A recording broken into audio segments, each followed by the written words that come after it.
Esfuerzos para justificar el oportunismo.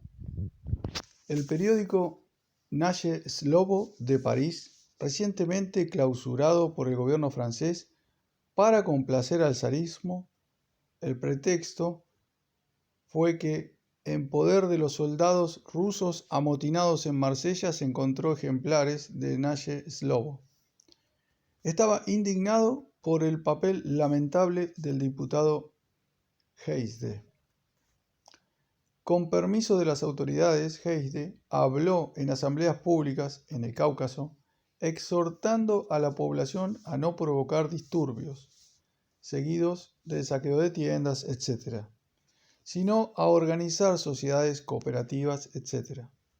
Lindo viaje para un supuesto socialdemócrata, bajo la protección de un gobernador, de un coronel, un cura y un comisario. Naše Slovo número 203.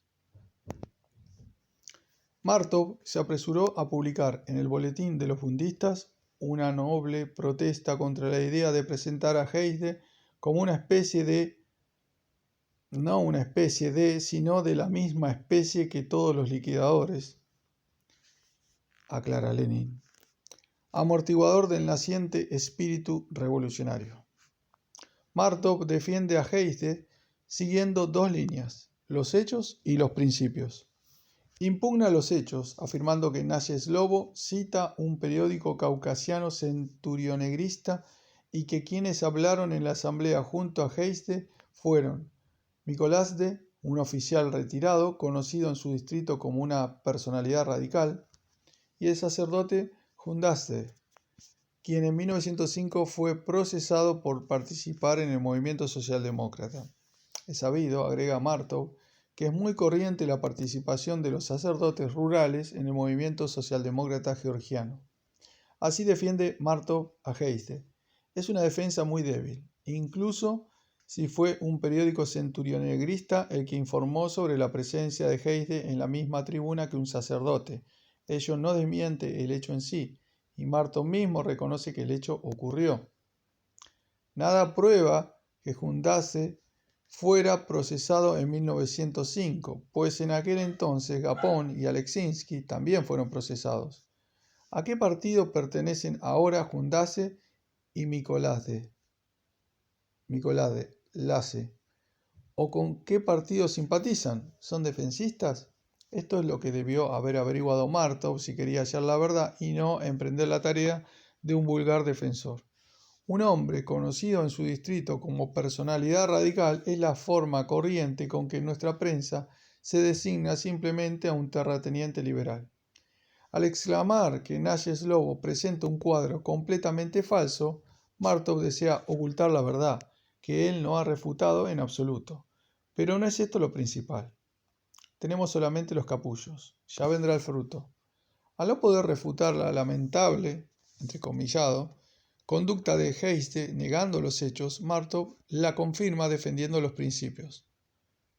No cabe duda, dice Martov, que el camarada de Potresov y compañía, aclara Lenin, Heisde consideró necesario intervenir no solo contra la orientación reaccionaria que tomaron los disturbios en el Cáucaso en la medida en que ésta ¿cayeron ellos? Aclara Lenin, bajo la influencia de los centurionegristas, sino también contra aquellas formas destructivas, saqueo de tiendas, violencias contra los comerciantes, que en términos generales puede asumir el descontento popular aún al margen de influencias reaccionarias.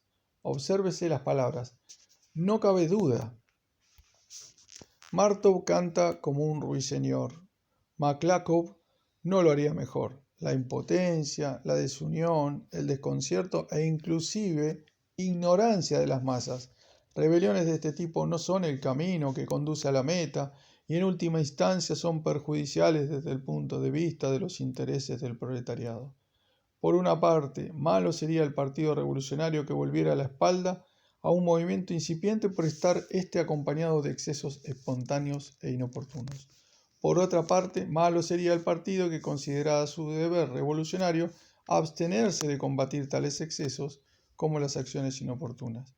Por cuanto en Rusia todavía no ha comenzado una campaña organizada de lucha contra la guerra, por cuanto el estado de dispersión de los elementos del proletariado con conciencia de clase no permite comparar nuestra situación actual no solamente con la de 1904-1905, sino inclusive con la de 1914-1915.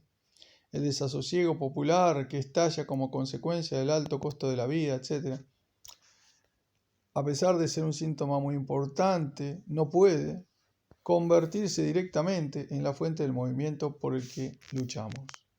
La única manera en que puede ser aprovechado adecuadamente es encauzando el descontento que empieza en algún tipo de lucha organizada, sin la cual no puede hablarse siquiera de que las masas se planteen objetivos revolucionarios.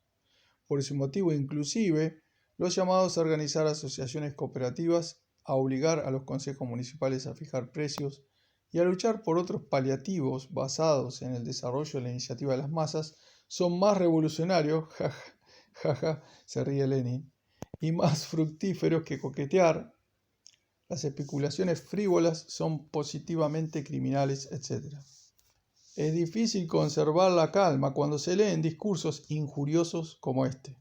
Hasta la redacción del Bund parece haberse dado cuenta de que Martov se comportaba de manera deshonesta y añadió una promesa ambigua de volver sobre el tema en una próxima edición.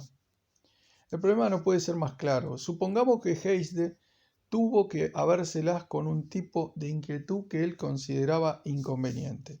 Es evidente que su deber y su derecho de revolucionario era combatir la forma inconveniente. ¿En nombre de qué?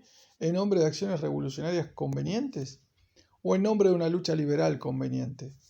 En esto reside todo, y esto es lo que confunde Martov.